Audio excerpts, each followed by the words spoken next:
Liverpool 1, Tottenham Hotspur 1. Yes, people, Why Football here, and welcome back to another match reaction. As always, if you love these type of videos, Why Football is the place to be, so please consider subscribing on my road to 700. My next reaction will be another massive game, Arsenal versus Leeds, tomorrow in the Premier League, so stay tuned for that one, as we'll be discussing the top four in there, and we'll be discussing the top four again today later in the video.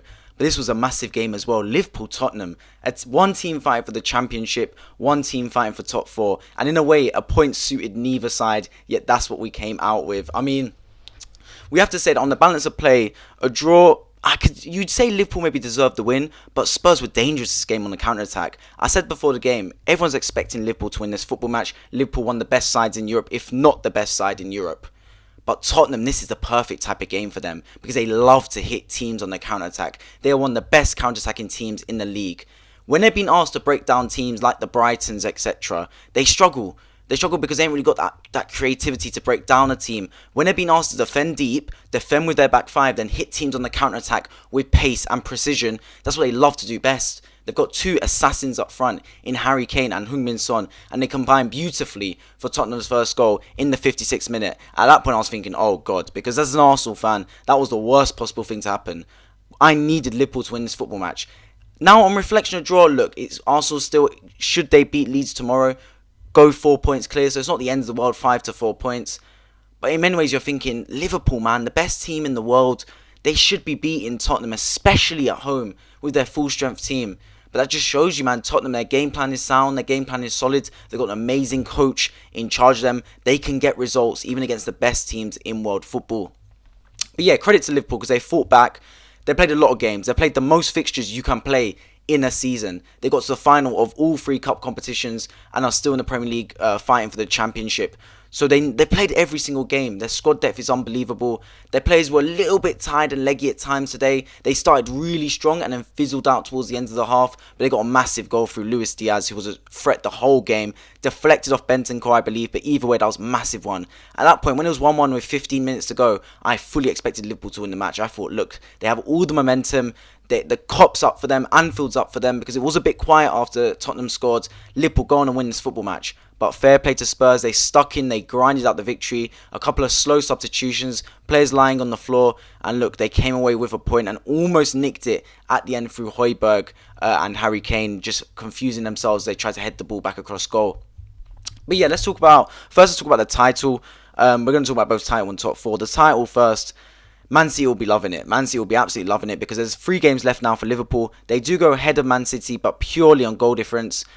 In many ways, look, should Man City beat Newcastle tomorrow, as I fully expect them to do so, that makes it a 3-point gap. So it's still, due to the goal difference, it's still not like a 2-game difference, but that does feel like a 2 big points loss for Liverpool.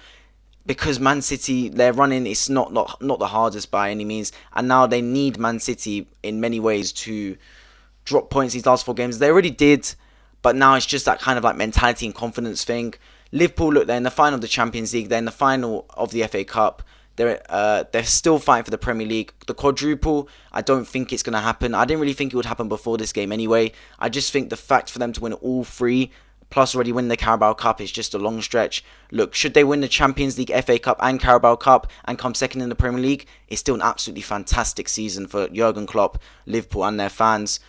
Should they win the Premier League and then miss out on the Champions League and the FA Cup, it would still be a fantastic season. So no matter which way it goes, it'll be a fantastic season for Liverpool.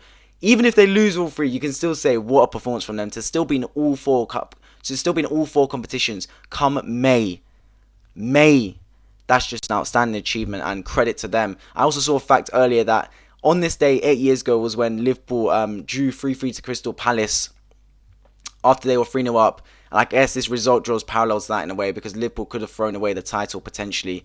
But then people were talking like it was in Liverpool's hands when it wasn't anyway. They still needed Manchester City to drop points. Let's talk about top 4 now because in many ways it's similar to the title in terms of its draw didn't really suit Spurs because they're still behind Arsenal now. 1 point behind Arsenal. Arsenal play Leeds tomorrow at home. Tough game because Leeds are fighting for their lives. But should it go as expected, Arsenal will win that football match.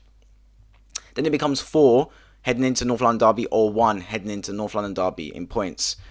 I think the thing for Spurs is they just need to get the job done in North London derby. You're at home, in front of your fans. Arsenal will come to play football. I don't think Spurs can sit back as much because they are at home. They're going to need to have a bit more attacking impotence because their fans just won't allow them to sit back. I don't think at home you just can't do that against Arsenal, which I think will play into Arsenal's hands because Arsenal do not want a Spurs team that's going to counter-attack. They want a Spurs team that's going to fight punch for punch with them with the possession, because if they go like that, I think Arsenal got a better chance than Spurs. I think if Arsenal go to attack them and Spurs sit back to soak and counter-attack, it could be a long day for Arsenal Football Club. But yeah, Spurs, look, they did their job today. They got a point. If you ask their fans would they have taken a point, potentially. Even though it doesn't really suit them going for the top four because of the way the table is right now, you can't disagree with a point away to Liverpool, man. They're the best team in the world. You take it as it is in that way. They just have to beat Arsenal now. Look, they're at home in that game. Then they go on to play Burnley at home. Will be a tough game. Make no mistake about it. Burnley are fighting for their lives. And then Norwich away in last game of the season. That should be a W because Norwich are long gone. They're just rolling over and die. They're waiting for the season to end, to be honest. So yeah, Spurs, it's not in their hands, this top four race. It's not by any means. But if they deal with their business, it is in their hands. You can think of it that way. I mean, even if Arsenal win against Leeds, even if Arsenal lose against Spurs, it's still a 1 point difference.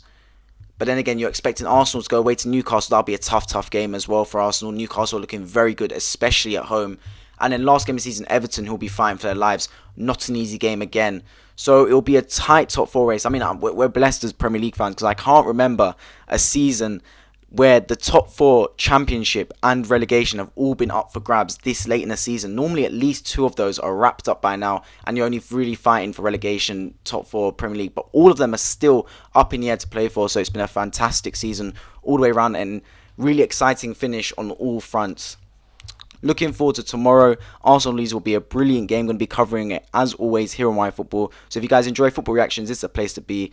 And yeah, make sure you like the video so it gets out to more people and share. And I'll catch you guys in the next video.